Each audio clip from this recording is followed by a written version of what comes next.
Hey, I'm going to go ahead and give my opening comments and we'll turn it over to General Lubis. Good afternoon, ladies and gentlemen. My name is Lieutenant Colonel Angel Tomko. That's spelled A-N-G-E-L. Last name is Tomko, T-O-M-K-O. And I'm the spokesperson for the 3rd Infantry Division. Today we're here to discuss the incident that took place earlier today on the north side of Fort Stewart installation at the 2nd Armored Brigade Combat Team footprint. In just a moment, I'm going to introduce you to Brigadier General John Lubis. That's spelled J-O-H-N, Lubis, L-U-B-A-S. He's the Commanding General of the 3rd Infantry Division. Brigadier General Lubis will make a statement regarding the incident and take a few brief questions. Before we begin, however, I'd like to go over just a couple things with you. We have limited time for questions given that this is an ongoing investigation, and we may not have all the information that we can share, but we will try to be as transparent as possible. We will not release the name of any victims until the next of kin notification has been complete. We will not speculate as to any intentions, motives, or backstories, given that this is an ongoing investigation. When you ask your questions, we ask that you please give your name and the affiliation in case we need to do a follow-up. And it's a little hard to hear, so please speak up so that General Lubis can hear you and that you can hear him. Thank you, ladies and gentlemen. I will now turn it over to General Lubis.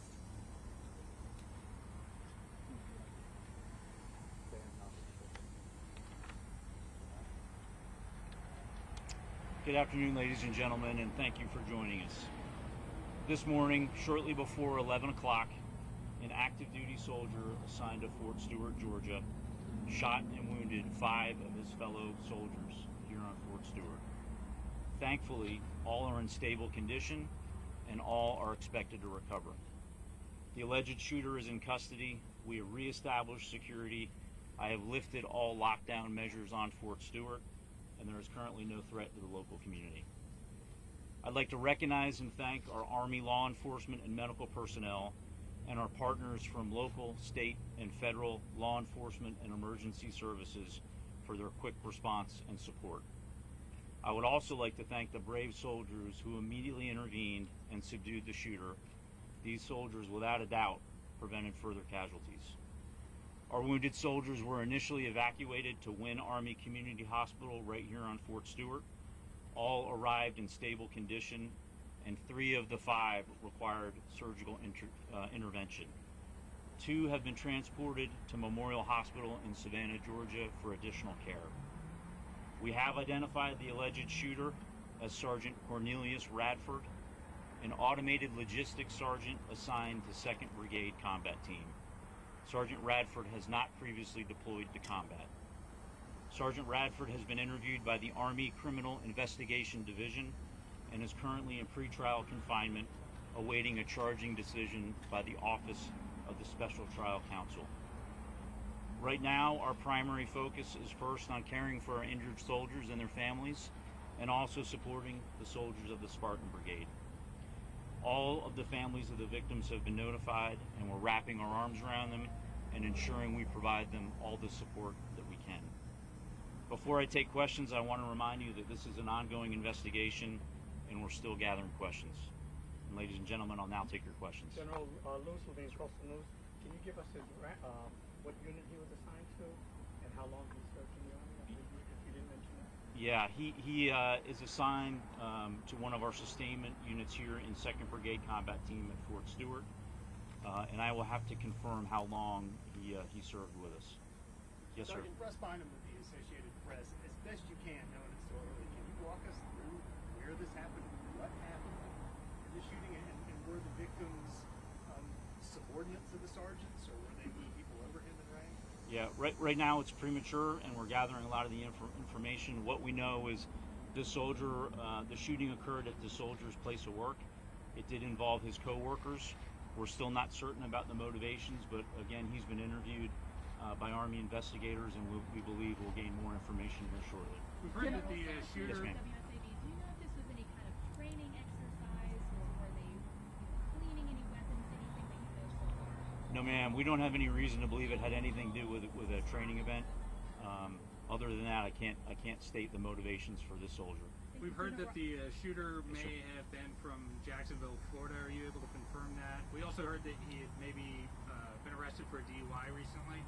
Yeah, at this point, I can't confirm where he's from. We can follow up on that. I do believe he was arrested locally for a DUI that was unknown to his chain of command until the event occurred, and we started looking into the law enforcement databases. Robin, now from the current, can you tell us whether or not that was a military weapon, or whether this was a personal weapon that the person brought on base? Yes, ma'am. I can confirm it was not a military weapon, and we believe it was a personal handgun. Just a short Yes, sir. from the Savannah Morning News. What does this mean for ongoing security measures that this situation was able to occur with a personal weapon?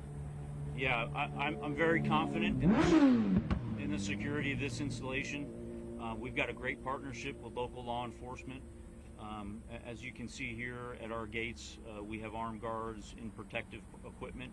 This one's a bit difficult, and we're going to have to determine how he was able to get a handgun to his place of duty. Alicia Wet News for Jax. Has the suspect had any prior disciplinary or behavioral issues on base? No, ma'am, not that we're aware of. But again, it's early in the investigation, but not that I'm currently aware of. I know that. You mentioned that some soldiers helped subdue him. Do you know if his arrest ultimately he surrendered peacefully, or what his arrest involved? I don't have the details on that, but I know that his soldiers in the area that witnessed the shooting immediately and without hesitation tackled the soldiers, subdued him, that allowed law enforcement to then take him into custody. And we've got time for one more question. I know that you can't speak to the motivation, but if this turns out to be some situation where somebody had extremist beliefs, or maybe classified as a terrorist attack, I mean, how does that change the base's response or the base's investigation moving forward? Yeah, currently we have no reason to believe any of that is the case. However, we continuously assess the threat environment, both in the immediate area and across our Army and DoD installations, and we will address the threat level accordingly. You have the rank of the shooter? Yes, sir. He was a sergeant. Ladies and gentlemen, thank you for your questions, and again, thanks to the local responders and the local community for their help. Thanks, and have a great afternoon. Thank you, Thank you. sir. Hey, I'm going to give you the proper spelling. I'm going to give you the spelling of the assailant. The first name is Cornelius. It's spelled Q-U-O-R-N-E-L-I-U-S.